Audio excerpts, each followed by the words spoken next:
Alright guys, welcome back to another video, and in this one, I'm going to be doing a tier list for once. I know, finally, right? I'm going to be doing a tier list on all of the Mario games on the DS/3DS that I've played. Obviously, I haven't played all of them, but I've played pretty much all of the noteworthy ones. I haven't played a lot of the spin-off ones like Mario Party Island Tour or Mario Party 100, like those weird ones. I haven't played like, Mario and Sonic the Olympics on the DS, but I've played all the big ones. I mean, you can see the games we're going to be ranking here, and these are all the ones that, at least to me, matter.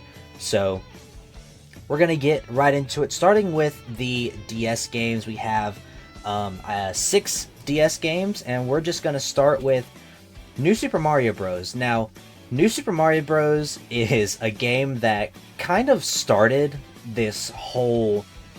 I mean, it didn't start 2D Mario, but it started this genre of 2D Mario where they kind of just kept remaking the same game, slapping a new title on it, and like updating the graphics a little bit to look like, it's for that system, but otherwise they're kind of the same.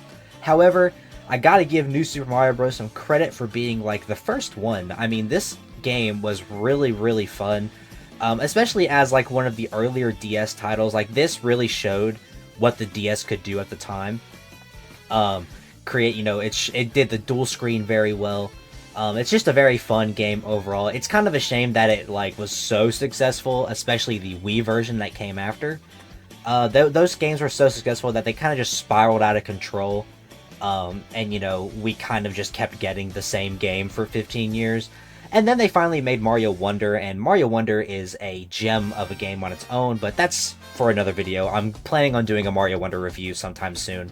I haven't finished it yet, which is why I haven't done that, but I'm working on it, so yeah. But this game kind of started that series of, I guess, New Super Mario Bros., and even though it kind of ended up being this thing that everyone got tired of, originally it was a great concept, it was a great game. It's the originals of this series, not Mario, but the New Super Mario Bros. Series. It's like the first one. Very, very fun.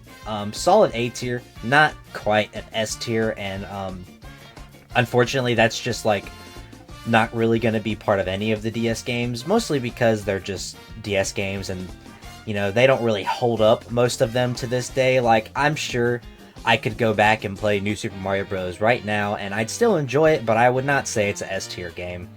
And same kind of deal with Super Mario 64 DS. I don't know why so many people hate on this game. Genuinely, like, compared to... Like, when you put Mario 64 and Mario 64 DS side by side, aside from the fact that Mario 64 DS is, like, a handheld title, I don't know why you wouldn't play this game over 64 if you're wanting to get the Mario 64 experience. Yes, they are wildly different. Yes, 64 has better graphics, or 64, yes, the DS version has better graphics. 64 is the original title. DS is a remake that's not like necessarily completely faithful to the original. You don't even start as Mario, you start as Yoshi. Luigi and Wario are also playable characters, as well as Mario, of course. But I really don't see why you wouldn't. I mean, it's just they took the original game and kind of flipped it over a little bit, added so many cool new features. The graphics are quite a bit better. I guess it just really comes down to whether you prefer the polygonal look of 64 or the more pixelated look of Mario 64 DS. Me personally, I will say Mario 64 DS is better than Mario 64. I think objectively it is a better game. And I don't know why so many people hate on it. I think it's a really good game. And I wouldn't say S tier, but I would definitely say, it's B tier, probably better than New Super Mario Bros. I will try to like order these in the tiers as best I can, since we don't have too many games here. But yeah, I would definitely say it's better than New Super Mario Bros. But not quite S tier, just because, again, it's one of the original DS games. It did a very good job at showing off the hardware. You basically took Mario 64, made it better, and put it in your pocket. Like, that was a big deal. But yeah, great game, just not excellence, right? Moving on, Mario Kart DS, another really, really good DS title. There's not really going to be any bad titles here, except for one that we're going to talk about later, but aside from that, there's really not a single bad game here. So even if a game gets like a B tier or a C tier, it's still a good game. It's just like I'm having to choose which of these good games are better than others, you know? And I would say, in my opinion, Mario Kart DS is actually not as good as these two games in A tier. And I'm not saying Mario Kart DS sucks. I'm saying that I suck at Mario Kart DS. Mario Kart DS is probably the most difficult Mario Kart game for me to play, and I don't know why. Like, I'm just really, really bad at it. It is a great game. And again, it did the same thing 64 DS did, where like you take Mario Kart and you jam it onto the DS in your pocket. Like, that was a really big deal. And I remember having a very good time with this game, especially since, you know, back when download play was a more popularized thing, you only needed one copy of this game to play with friends. That was a pretty big deal. And I remember I would play this a lot at, like, you know, my summer daycares and stuff with my buddies.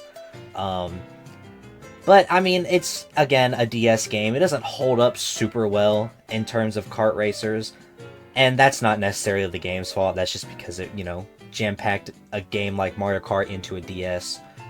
But it's still a great game for the time. Very impressive. Very fun. I'm just really bad at it. And I don't think I enjoy it as much as these other games.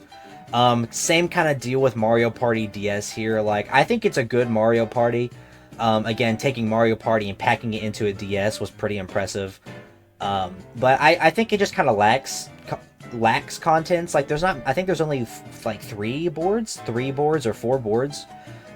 Which it is a DS game, so it can't be that, like, it can't have that much content, but it only has a couple boards. The mini games are really hit or miss in this one. I think it's good. Like, it's good fun, of course. Not a bad game, just pretty decent overall. Here we get into our first banger, Mario and Luigi Partners in Time. And I will say, this was the not the most recent Mario and Luigi game I played, but aside from Brothership, because that just came out like last year, this was actually the last Mario and Luigi game I played out of the DS lineup of Mario and Luigi titles. Or I guess the original 5 titles, I should say. This was the last one I played. I don't think I like it as much as any of the other Mario and Luigi titles.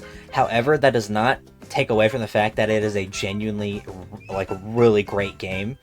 The fact that they did the whole Partners in Time thing with Baby Mario and Baby Luigi actually giving them, like, a purpose aside from just existing in Mario Kart was pretty interesting to me.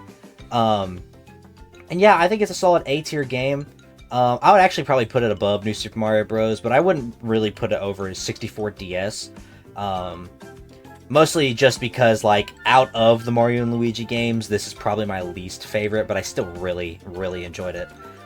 Now we move on to probably a game that's in my top 10 games of all time, Mario & Luigi Bowser's Inside Story. This game, I'm just going to say immediately, it's S tier. This is probably the best Mario & Luigi title, and I think a lot of people agree. The fact that it's just such a unique concept, they didn't really want to reuse the same ideas that they already used, so they're like, alright, well, we have Mario and Luigi, but we don't want it to just be Mario and Luigi, we have to have a gimmick, right? Well, let's make Bowser playable, but how do we make Bowser playable and make it make sense? Well, Bowser ate a mushroom that made him suck everything in, and now Mario and Luigi, among other characters, are trapped inside of his body, so you play as Mario and Luigi inside of Bowser to affect how Bowser plays in the overworld. It's a very interesting concept, albeit a little bit weird. It's a strange concept. I don't really think we thought about it that much as kids because we were kids, but thinking about how the plot starts now, it's kind of a strange concept, but it worked really well. It makes a very good story. Fawful is a very good villain in this game. Bowser is fun to control. I like that they really utilize the top and bottom screen in this game, where you play Bowser on the top screen, but then you can switch to the Mario Bros using the bottom screen, and you have the map of Bowser. Very, very nice. But yeah, just overall an S-tier game. It's probably the best Mario and Luigi game out there. Moving on to the 3DS titles, we have a lot more here. I will speak about some of these in less detail because some of them are just like new entries in series, such as New Super Mario Bros. 2. I mean, it's a fine game. You know, I put it above New Super Mario Bros. Just because, like, I will say when it comes to them repacking New Super Mario Bros. As a quote-unquote new title, I think New Super Mario Bros. 2 was at least the best and most interesting one out of all of those repacks. The new power-ups were interesting. It was fun. Obviously, the graphics are a lot better. It's a 3DS title. But I mean, I would say like the only thing it really has over the original is that it's just looks better because it's on the 3DS, right? I don't think it's necessarily a much better game aside from the visual aspect. It's basically the same idea, just with some different levels. So yeah, not much to really say there. Good game, of course. Super Mario 3D Land is one that I think a lot of people sleep on to this day. Yes, the story is non-existent, really. I mean, outside of the gameplay itself, there's not really a whole lot going on. But I will say the gameplay is really fun. I just finished 100%ing this game like 2 weeks ago. And it took me about 2 months. And that's just because I play really slowly. But it took me about 2 months. And it was really, really fun to do everything as Mario. And I had just like completely forgotten that you unlock Luigi and then you get to do it again with Luigi. Yes, it's tedious if you don't like that sort of completionist style. I thought it was very fun. And I'm going to be putting it at the top of A tier. I don't necessarily think it's an S tier game, and the reason for that is because once you unlock Luigi and do the 100% with Luigi, it's nearly an identical experience as doing it with Mario. I wish they kind of spiced up the Luigi gameplay a little bit more, but this is just a problem with getting Luigi unlock in Mario games. Especially like, you know, when you play Mario Galaxy, you know, you unlock Luigi and then you literally just play the entire game again as Luigi to 100%. Like, they could have done more with Luigi and they just didn't. And it seems like doing it all again as Luigi is just to kind of extend your play hours in this game artificially. However, it was still fun. I still liked it a lot. It was a good time killer game to just, you know, run through a level, because their levels aren't necessarily long, but they're pretty interesting. You can get through a level with getting the gold star coins in like less than 5 minutes most of the time. So it's good to just like whip out the DS, play a level or two here and there, getting towards completionist, while, you know, I'm waiting for a haircut or, you know, just doing mediocre tasks, waiting for things to happen, you know. It's a good one to just whip out and play a little bit. Mario Kart 7 is an interesting game because I think it's not S tier. I think it's I like it a lot more than Mario Kart DS. However, I will say there's a lot of problems with this game. I'm gonna be honest, like, this game introduced the gliders, and I really did not like the gliders in Mario Kart 7, and especially Mario Kart 8. I think they've kind of fixed the gliders in Mario Kart World. I'm still not a huge fan of the, like, flying. I don't know if they still call them gliders in Mario Kart World. But basically the glider mechanic in Mario Kart World, I think it's been reworked and it's been fixed. It feels a lot better to use, but it's still not my favorite. But the glider mechanics in 7 and 8/8 Deluxe I just really don't like them. Especially because the gliders are pretty much the entire gimmick for Mario Kart 7. Like, because it was a game on the 3DS, like, they couldn't introduce I don't think they would have been able to introduce any insane, like, visual mechanics, like how Mario Kart 8 introduced zero gravity as a mechanic. That wouldn't have been possible on the 3DS, so they had to go something more simple like the gliders, and it makes sense. I just wasn't that big of a fan of it. I mean, I'll give this game I'll put it at the top of B tier, and this isn't even me being like a Mario Kart hater or anything. I'm just like, I've just been enjoying Mario Kart World so much and how unique the mechanics are in that game. And then it just makes me look back on, you know, 7, 8, and even DS, and just kind of realize how lackluster those games are in mechanics, and they solely rely on track design and items, which is fine.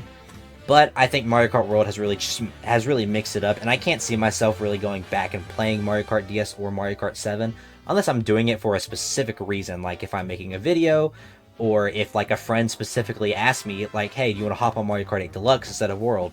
Sure. But me, personally, I'm always going to be picking Mario Kart World. So, yeah. Mario Kart Maker 3DS, I'll just put it in C tier because that's where I want to put it. I think it is a really good concept. Mario Maker in general is a really good concept. Obviously, Mario Kart Maker on the Wii U sold very well, and Mario Maker 2 sold insanely well.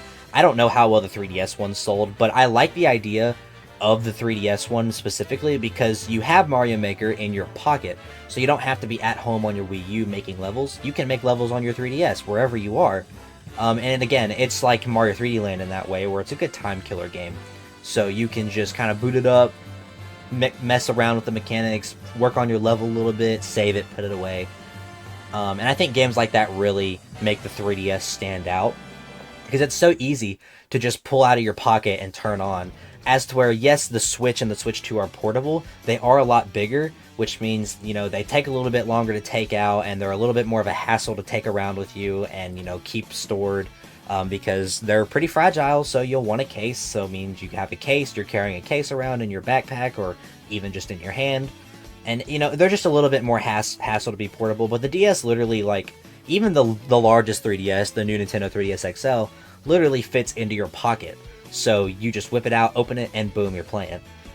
So I think that really, like, helps the portability aspect of these games. Like Mario Maker, you know, you pull it out and you take the DS out of your pocket, and within 5 seconds you're playing Mario Maker 3DS. I think it's a great concept. It's just the game itself didn't run very well on the 3DS. There wasn't nearly as many options as there were on the Wii U version, and especially not the Mario Maker 2 Switch version. So obviously the Mario Maker 2 is like the better version now, especially because I think they've either already added or are going to add like the mouse controls of the Switch 2 to Mario Maker, which just makes so much sense. But yeah, it's a really, really good concept. Just the amount of content in the game itself and the way it runs on the 3DS is just not all that great. And it's, again, it's missing a lot of features from the Wii U versions, the Mario Maker 1, and especially Mario Maker 2. Mario Maker 2 is jam-packed full of features. So, moving on from Mario Maker 3DS, we have the rest of the RPG games, starting with Mario & Luigi Superstar Saga plus Bowser's Minions. I think this is a amazing remake of the original Mario & Luigi Superstar Saga, as well as adding the Bowser's Minions mode. I think they really wanted to remake these games to, like, get them on the 3DS, obviously so Nintendo could make money, but also because they really wanted to show that they cared about this series. Alpha Dream really did care about the Mario & Luigi series, and that really shows. And it's so sad that they went, like, you know, out of business after making these incredible games that sold insanely well. But Mario & Luigi Superstar Saga plus Bowser's Minions is just a really, really good remake of Superstar Saga, and then again, throwing in the Bowser's Minions mode to give extra content to say, hey, this isn't just a graphical update of the game, we completely remade the game, and we've also thrown in a whole extra story game mode for you guys to experience something new to justify that price tag, which I think at the time these games were coming out at about $40, which is very, very reasonable. So yeah, Mario & Luigi Superstar Saga, top of A tier, very, very good. Moving on to Mario & Luigi Bowser's Inside Story plus Bowser Jr.'s Journey. That's gonna go to the top of S tier. It's literally everything great about Bowser's Inside Story, repackaged into a new title, a remade title. I know some people prefer the pixelated art style of the original DS games over the more 3D model-y style of the 3DS titles. However, I think the 3DS titles look a lot better. I do still really like the pixelated art style, but I think the 3DS titles do look a lot better. And again, they really showed their love to this game. They remade the whole thing, repackaged it, and even threw in Bowser Jr.'s Journey, which is a really, really fun side story game mode about Bowser Jr. looking for his dad. Very, very fun game. Again, priced at, you know, $40 for 3DS games at the time. And that was new. You could get it even cheaper used. Very, very good deal. Very, very fun game. Just took the original and expanded on it in every possible way. Moving on to a new title in the Mario & Luigi series, Mario & Luigi Dream Team. I think this game gets way too much hate. I really, really like this game. The gimmick of Luigi's dream attacks, making like a bunch of Luigis, is really, really funny. And it's a really cool idea to show, you know, how Luigi can actually be useful sometimes. Yes, he's not completely useless all the time when he's with Mario, but he does have very good usefulness, and I think this game really highlights Luigi over Mario, which I think we need more games like that. I think, honestly, Mario and Luigi Brothership does a really good job at highlighting Luigi's own individualism and quirks, with not only the Brothership attacks, but with, like, just the Luigi ideas and stuff, and, like, the way you can use Luigi in that game. It really highlights his individualism from Mario as his own character, and he's just, not the green Mario that cowers in fear all the time. And I think Dream Team also does a really good job at giving him, not necessarily giving him, but showing that he has his own character and how he can be useful aside from just helping Mario with whatever Mario's already doing. But again, I think this game is like an S tier. I don't think it's as fun. I don't think the story is nearly as interesting, and I don't think the gameplay is as fun, but it's still a very, very, very good game. However, there's Mario Luigi Paper Jam, and this is one where I think this is a amazing concept, just the execution wasn't all that well. I think the addition of Paper Mario, trying to mix in the Paper Mario spin-offs into the Mario and Luigi spin-offs, is a really good idea. Throwing Paper Mario in there as the Y button was really fun and interesting. His unique attacks that he can do. Mario and Luigi still do bro attacks, but then Paper Mario has his own unique mechanics where he can create copies of himself, and that is going to, depending on how many copies you have, it affects his attacks and what his supers do and his abilities. I think that was really cool. The story was somewhat interesting. I like the two Bowser thing. Again, the two princesses, both Peaches. Seeing the paper characters interact with the RPG characters was very interesting, and I liked it. The story itself was kind of meh, and I really did not like the giant, like, cardboard origami fights that you have to do. I just don't think those had any place in this game. I get they tried to do something new, and, like, try to introduce, a new gameplay style, which is totally fine, but I think they already did that very well with Paper Mario himself in the boss battles, so I don't really see why we needed to have this, big arena sort of cardboard origami boss battle fights. I think it just kind of takes away from the turn-based RPG aspect of the games, because, again, this is a Mario and Luigi game that is featuring Paper Mario characters, so it still needs to be Mario and Luigi at its core, and I think it just kind of misses the mark a little bit in those cases. However, I think it's still a really good game, and I'd probably put it at the bottom of A tier. It's still a very fun game. The gameplay is really good, except for those cardboard boss battles. I've also included the Luigi's Mansion titles in here because I can't really do a video ranking the Luigi series games on the 3DS because these are the only two. So I just threw them in here under the Mario sort of series, and I will just go ahead and put both of these games in S tier. Luigi's Mansion Remake on the 3DS is such a good remake. It is so faithful to the original while making it better and more interesting in pretty much every single way possible. And Luigi's Mansion Dark Moon, I played it when that came out, and I remember it being my favorite 3DS game, and I'm replaying it right now, and it's still really, really good. I don't know why so many people don't like this game compared to the first and the third one. I really think it might be the best Luigi's Mansion, and it's definitely, at the very least, a contender, unlike many people seem to believe. Dark Moon is just, like, several tiers below the original game and Luigi's Mansion 3 for some reason. I really don't think this game has had Luigi's Mansion has had a single miss.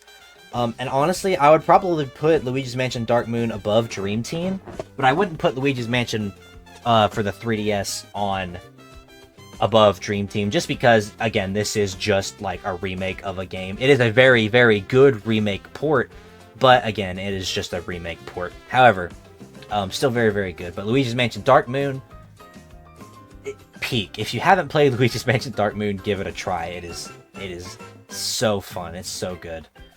And then we move on to the Mario Sports Superstars game. I've only played this for like an hour, and out of that hour I can play, I can already tell that I need to change D tier to Superstars, because this game gets its own tier at the bottom of any tier list. It is so, so bad. I get the idea. They kind of wanted to package all of the sports games into one game for the 3DS, which makes sense. You know, repackage all these different things you have into one thing, sell it as a new title. Collectors will buy it because they're collectors, and people who don't have the other sports games will just buy this one because it's all of them put together. However, they kind of sacrificed quality with quantity, because I believe it has 5 different sports games as part of this one game.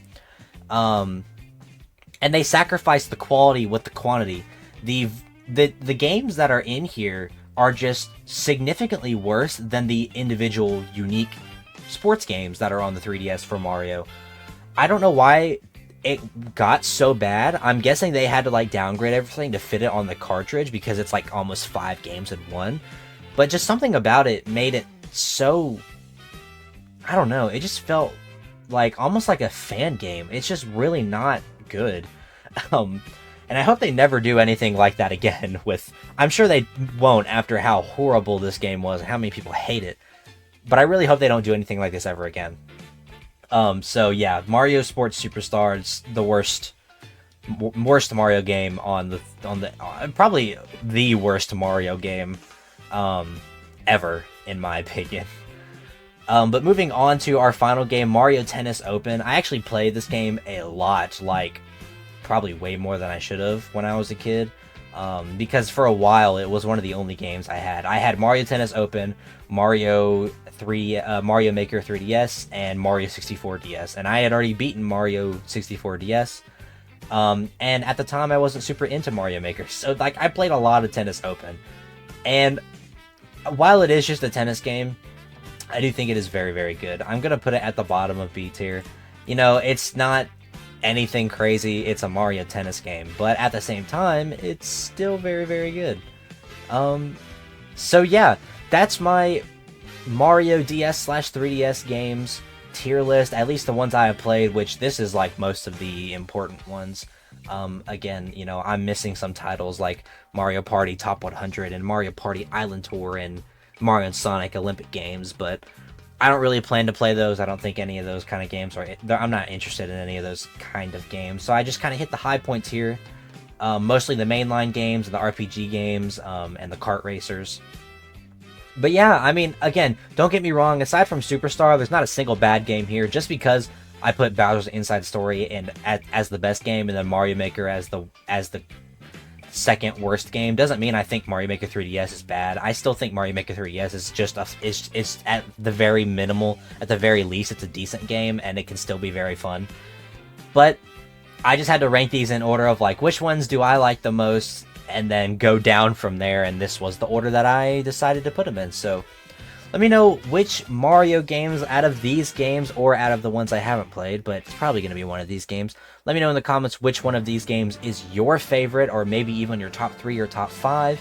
Am I completely wrong about any of these games? Should I go back and retry them? I did replay most of these games. At least I didn't replay all of the RPG games just because I remember them so fondly. I played through them all last year, so I didn't want to go and play them all again because they're kind of long. But most of these, like Mario 64 DS, Mario Kart, Luigi's Mansion, I'm still currently playing. I went back and played most of these games recently, and this is my opinion on them based on how I view them more recently. So let me know what you guys think, if I'm wrong about any of these, and that's pretty much going to be it for the video. I'll probably do more videos like this. I'll probably do like a Pokemon one. Maybe I'll do a Zelda one too. I do have to play a couple more of the Zelda games. Like I need to play the Toon Link DS games, I think, are the ones I have left. But yeah, I'll probably do more videos like this soon. And also, Luigi's Mansion Dark Moon review video will be coming out. I don't want to say soon, but it will be coming out. I'm currently working through the game right now. I'm having a great time. I want to do 100% before I even start on that video, just so I can get the full experience and give you guys a quality review. But without anything else, if you want to come join my Discord, link in the description. I stream live on Twitch if you want to come hang out there sometimes. I also have Instagram and TikTok if you're more interested in short form content. But yeah, that's going to be it. I'll see you guys in the next video. Peace.